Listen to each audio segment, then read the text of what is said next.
హేలో రవిగారు, మీ stock market అంటే అసలు అది ఏంటో నాకు అసలు అర్థం కావట్లేదు బ్రో.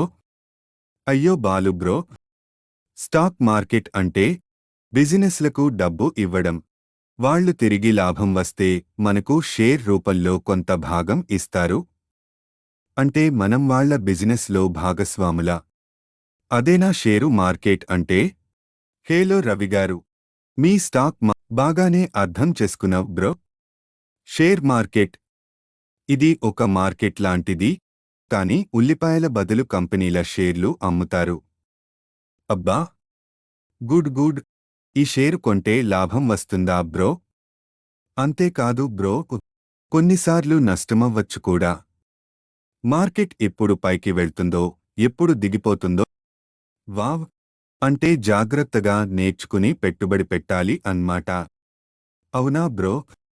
మొదట నిఫ్టీ, సెన్సెక్స్, కంపెనీ ఫండమెంటల్స్ అన్నీ తెలుసుకుని వేసేవాడివైతే నువ్వే స్టాక్ మార్కెట్ కింగ్. ఈ రోజు నుంచే నేర్చుకుంటా బ్రో. స్టార్ట్ కొట్టాలి.